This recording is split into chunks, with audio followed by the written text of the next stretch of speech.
तो हेलो दोस्तों, आज हम फिर से लेकर के आए हैं मानव शरीर से रिलेटेड टॉप 40 क्वेश्चंस जो कि आपकी परीक्षा के लिए बहुत ही ज़्यादा महत्वपूर्ण हैं।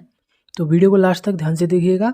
अगर आप चैनल पर नए हैं तो चैनल को सब्सक्राइब करना ना भूलें। तो चलिए बिना देरी के वीडियो शुरू करते हैं। तो आज का हमारा पहला सवाल है कि कान में हड्डियों की कुल संख्या कितनी होती है। तो कान में हड्डियों की जो कुल संख्या होती है वो 6 होती है। हमारे एक कान में 3 हड्डियाँ होती हैं और दोनों कानों में 6 हड्डियाँ होती हैं। आपका ऑप्शन सी सही जवाब रहेगा। अगला सवाल है कि मूत्र का रंग पीला किस कारण होता है। तो हमारा जो मूत्र होता है उसका रंग जो पीला होता है वो यूरोक्रोम के कारण होता है। आपका ऑप्शन बी सही जवाब रहेगा। अगला सवाल है कि टिबिया नामक हड्डी शरीर के किस भाग में होती है। तो टिबिया नामक जो हड्डी होती है वो हमारे पैरों में पाई जाती है। आपका ऑप्शन डी सही जवाब रहेगा। अगला सवाल है कि मानव शरीर में श्वसन की क्रिया कौन करता है। तो मानव शरीर में जो श्वसन की क्रिया करते हैं वो हमारे फेफड़े करते हैं। आपका ऑप्शन सी सही जवाब रहेगा। अगला सवाल है कि मनुष्य के शरीर में कितने जोड़े होते हैं, यानी मनुष्य के शरीर में कितने जॉइंट होते हैं। तो मनुष्य के शरीर में कुल 360 जॉइंट होते हैं। आपका ऑप्शन ए सही जवाब रहेगा। अगला सवाल है कि मानव शरीर का रंग किस पदार्थ से निर्धारित होता है। तो मानव शरीर का जो रंग होता है वो मेलेनिन के आधार पर निर्धारित होता है। आपका ऑप्शन डी सही जवाब रहेगा। अगला सवाल है कि मनुष्य की त्वचा किस विटामिन को बनाने में मदद करती है। तो मनुष्य की त्वचा जो होती है वो सूर्य के प्रकाश से विटामिन डी बनाने में मदद करती है। आपका ऑप्शन डी सही जवाब रहेगा। अगला सवाल है कि मानव शरीर का संतुलन किस अंग से नियंत्रित होता है। तो मानव शरीर का संतुलन जो नियंत्रित होता है वो हमारे कानों से होता है। आपका ऑप्शन डी सही जवाब रहेगा। अगला सवाल है कि हड्डियों और दांतों को मजबूत करने वाला खनिज कौन सा है। तो हड्डियों और दांतों को मजबूत करने वाला खनिज जो है वो कैल्शियम है। आपका ऑप्शन सी सही जवाब रहेगा।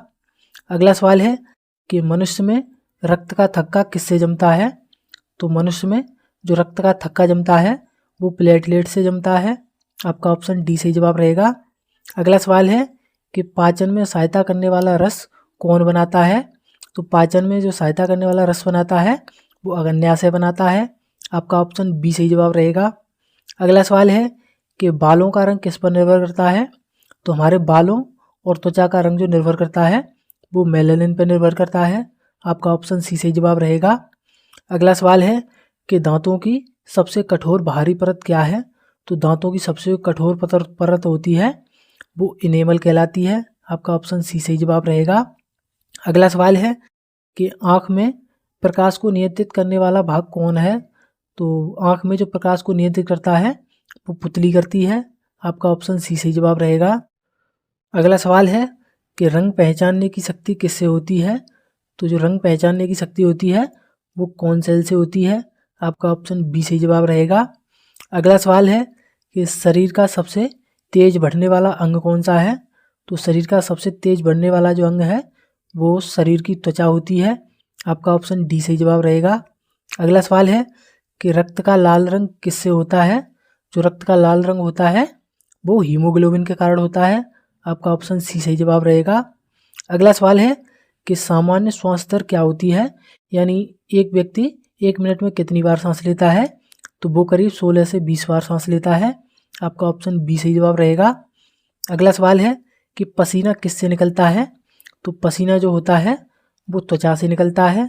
आपका ऑप्शन बी सही जवाब रहेगा। अगला सवाल है कि रक्त का तरल भाग क्या कहलाता है। तो हमारे जो रक्त का तरल भाग होता है वो प्लाज्मा कहलाता है। आपका ऑप्शन सी सही जवाब रहेगा। अगला सवाल है कि सबसे लंबी मांसपेशी कौन सी है। तो सबसे लंबी जो मांसपेशी है वो सार्टोरियस है। आपका ऑप्शन सी सही जवाब रहेगा। अगला सवाल है कि सबसे छोटी मांसपेशी कौन सी है। तो सबसे छोटी मांसपेशी जो है वो स्टेपिडियस है। आपका ऑप्शन बी सही जवाब रहेगा। अगला सवाल है कि भोजन को ग्लूकोज में कौन बदलता है। तो भोजन को ग्लूकोज में हमारे यकृत बदलता है। आपका ऑप्शन बी सही जवाब रहेगा। अगला सवाल है कि ऊर्जा किससे मिलती है। तो ऊर्जा जो होती है वो कार्बोहाइड्रेट से मिलती है। आपका ऑप्शन सी सही जवाब रहेगा। अगला सवाल है कि रक्त में सबसे अधिक पाई जाने वाली धातु कौन सी है। तो रक्त में सबसे अधिक जो पाई जाने वाली धातु है वो आयरन है, यानी लोहा। आपका ऑप्शन सी सही जवाब रहेगा। अगला सवाल है कि जीभ किस स्वाद को पहचानती है? तो जीभ जो हमारी है वो सभी स्वादों को पहचानती है, यानी आपका ऑप्शन डी सही जवाब रहेगा। अगला सवाल है कि सांस लेने की मुख्य मांसपेशी कौन सी है, यानी हम किसके द्वारा सांस लेते हैं? तो जो सांस लेने की मुख्य मांसपेशी है वो डायफ्राम है, आपका ऑप्शन बी सही जवाब रहेगा। अगला सवाल है कि हड्डियां आपस में किससे जुड़ी होती हैं? तो हमारी जो हड्डियां होती हैं वो आपस में लिगामेंट से जुड़ी होती हैं, आपका ऑप्शन बी सही जवाब रहेगा। अगला सवाल है कि कौन सा अंग बिना रुके कार्य करता है? तो हमारा जो हृदय होता है वो बिना रुके कार्य करता है, आपका ऑप्शन सी सही जवाब रहेगा। अगला सवाल है कि कौन सा अंग रक्त को शुद्ध करता है? तो जो गुर्दे होते हैं वो रक्त को शुद्ध करते हैं, आपका ऑप्शन बी सही जवाब रहेगा। अगला सवाल है कि शरीर का तापमान कौन नियंत्रित करता है?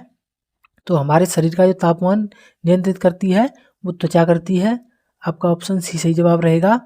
अगला सवाल है कि सबसे मजबूत हड्डी कौन सी है? तो सबसे मजबूत जो हड्डी है वो जांघ की हड्डी है, जिसे फीमर कहते हैं, आपका ऑप्शन बी सही जवाब रहेगा। यह सबसे लंबी हड्डी भी है। अगला सवाल है कि सबसे बड़ा जोड़ कौन सा है, यानी सबसे बड़ा जॉइंट कौन सा है? तो सबसे बड़ा जोड़ जो है वो घुटने का जोड़ है, आपका ऑप्शन बी सही जवाब रहेगा। अगला सवाल है कि आंसू कौन बनाता है? तो आंसू जो बनाती है वो जारक ग्रंथि बनाती है, आपका ऑप्शन ए सही जवाब रहेगा। अगला सवाल है कि दिमाग का नियंत्रण केंद्र क्या है? तो दिमाग का जो नियंत्रण केंद्र है वो मस्तिष्क प्रांतस्था है, आपका ऑप्शन सी सही जवाब रहेगा। तो अगला सवाल है कि फेफड़े कहाँ स्थित हैं? तो जो हमारे फेफड़े होते हैं वो हमारी छाती में स्थित होते हैं, अगर छाती ऑप्शन में ना हो तो उसे हम बच्छ भी कहते हैं, आपका ऑप्शन बी सही जवाब रहेगा। अगला सवाल है कि बसा पचाने में कौन मदद करता है? तो हमारा बसा जो पचाने में मदद करता है वो पित्त करता है, आपका ऑप्शन बी सही जवाब रहेगा। अगला सवाल है कि रक्तचाप की सामान्य ऊपरी सीमा क्या है, यानी ब्लड प्रेशर की अधिकतम सीमा क्या है? तो वो 120 है, और न्यूनतम सीमा जो है वो 80 है, यानी आपका ऑप्शन बी सही जवाब रहेगा। अगला सवाल है कि लाल रक्त बनाने वाला तत्व कौन सा है? तो जो लाल रक्त बनाता है वह तत्व लोहा होता है, आपका ऑप्शन बी सही जवाब रहेगा। तो आज का हमारा अंतिम सवाल है कि सबसे अधिक संवेदनशील अंग कौन सा है? तो सबसे अधिक संवेदनशील जो अंग है वो त्वचा होती है, आपका ऑप्शन सी सही जवाब रहेगा। तो उम्मीद करते हैं दोस्तों आपको ये वीडियो पसंद आई होगी। अगर वीडियो पसंद आई हो तो वीडियो को लाइक करके चैनल को सब्सक्राइब करना ना भूलें। तो मिलते हैं अगली वीडियो में, तब तक के लिए धन्यवाद।